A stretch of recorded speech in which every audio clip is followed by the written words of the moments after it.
In this video, I want to share with you how you can attract private lenders to help fund your property investments.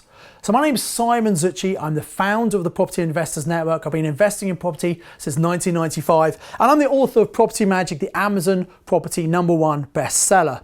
Now, most people at some point will run out of their own money. When you invest in property, typically you buy a property with a 75% buy-to-let mortgage and a 25% deposit. And no matter how much money you've got, you're going to run out of those 25% deposits. So it's important to understand that successful investors will use other people's money to invest. Now, why on earth would someone lend you some money? Let's look at that first of all. Well, if you think about it, there are lots of people who've got money in the bank and it's doing absolutely nothing for them. The current interest rate you get in a bank is less than the rate of inflation. What that means is anyone who's got money in the bank is actually literally losing money every single day because it's getting eroded by inflation.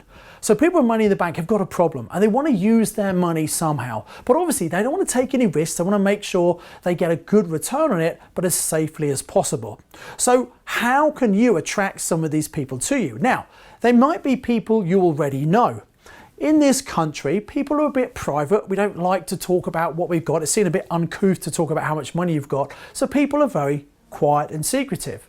So you may have family, friends, work colleagues who have money in the bank, but you just don't know they've got money in the bank because they haven't told you, and they probably wouldn't tell you. But if you could offer them a better return on their money and you already know them and they trust you, well, that might be a good win-win solution for you or them. But the other way of attracting people is people who you don't necessarily know right now. And what you can do is you can raise your profile, because if someone's going to lend you money, first of all, they need to know you know what you're doing and they need to trust you and make sure they get the money back. And obviously, if you're using other people's money, you must make sure you get it back to them when you've said on time. And here's the interesting thing.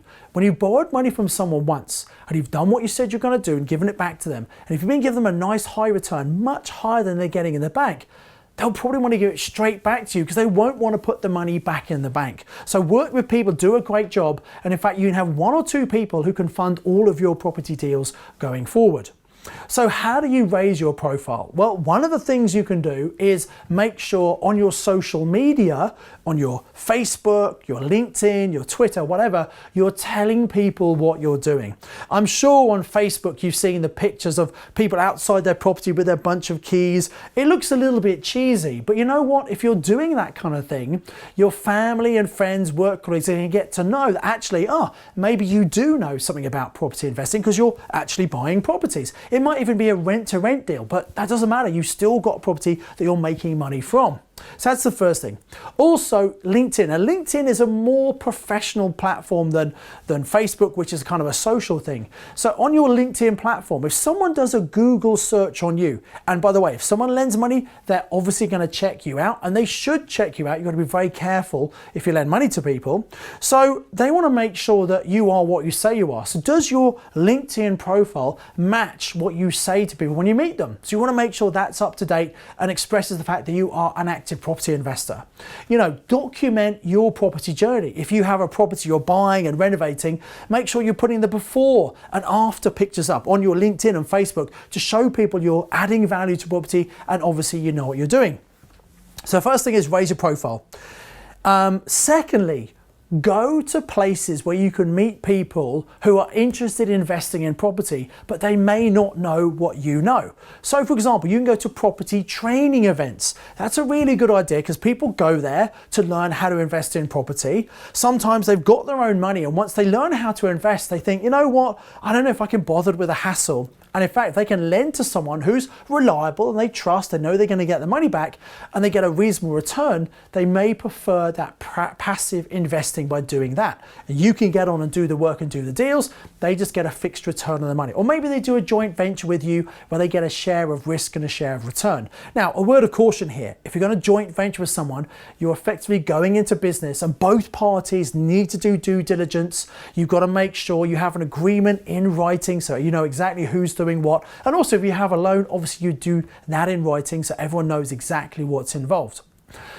So going to Property training events is a great way to meet people, but also going to property networking events. Now, there are networking events all over the country. Back in 2003, there were no networking events at all. So I kind of pioneered property networking. I started the very first networking event here in Birmingham, and it was just one meeting at first. Then people were coming from a long way, and we decided to do London, then Bristol, and it spread over time, and now we have 50 network meetings all over the country.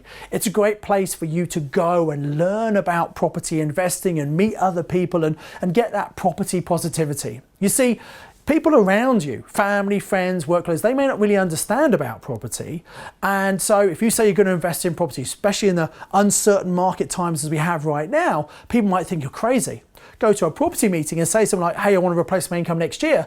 They're not going to think you're crazy. They can say, that's fantastic. How do you want to do it? How can we help you? How can we support you? So it's a totally different environment which you should be immersing yourself into. And again, people with money come to those events because they want to learn how to invest themselves or meet people like you who they can work with and get a better return they're getting in the bank. So going to network meetings, so we've got 50 around the country. We're the largest network, but there are some other ones as well. It's probably about 200 in total, many independent meetings.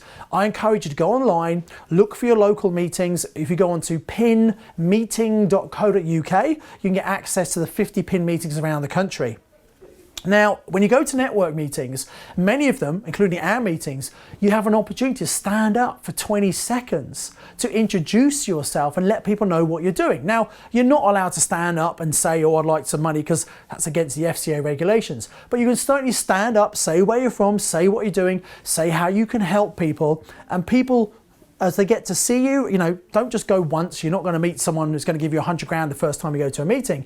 But if you go regularly and you become a known face and you arrive early and plan to leave late and you're standing up and saying, people will get to know you over time. And as they get to know you, like and trust you, then that's an opportunity for them to potentially work with you. So go to the places other people are going to be who've got money, who are also interested in investing in property.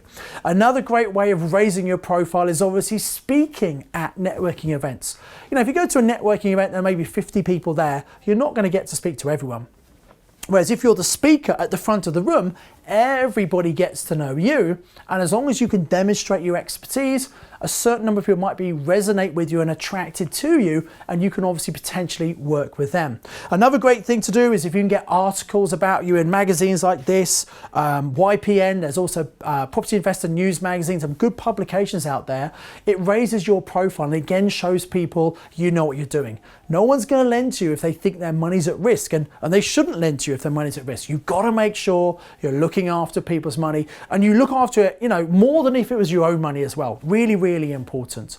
The final thing to mention is if you're interested in speaking at events, most people don't stand up and like to speak because they're a bit shy. Well, actually, you can learn how to do it. I've been speaking professionally since 2003. I used to be really nervous, not wanting to stand in front of people, and I've learned how to speak. I actually love to do it now. I'm passionate about it, but you can learn these skills as well. And we run a one-day training course, which is really designed to help people become a more confident speaker. And it's about how to put a talk and a presentation together to do at a property investor or another network meeting to raise your profile and your credibility.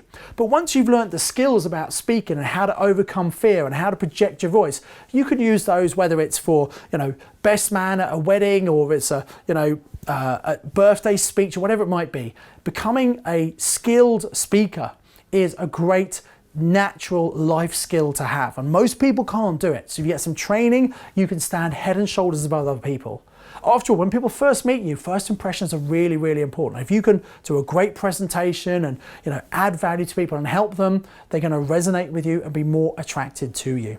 So those are some of the ways you can raise your profile. If you're interested in speaker training, there's probably a link below this video to come and see how we do it. All the training we do, our 1 and 2, 3 day courses, they all have money back guarantees. So you can take away the risk, and if you after halfway through, if you don't like it, get all your money back. So it's a really cool way to learn. So there are lots of people out there with money. To summarize, you could raise your profile, get on social media, tell people what you're doing, show people you know what you're doing in property. Go to events where you're going to meet other investors, whether it's a property training event, whether it's a networking event. Make sure people know what's going on. And finally, Get out there, do lots of great deals. When you work with other people, look after them, give them money back when you said, and they're going to want to give it back to you anyway. So I hope you found these useful hints and tips on how to attract private lenders to you. My name's Simon Zutshi. I encourage you to invest with knowledge, invest with skill.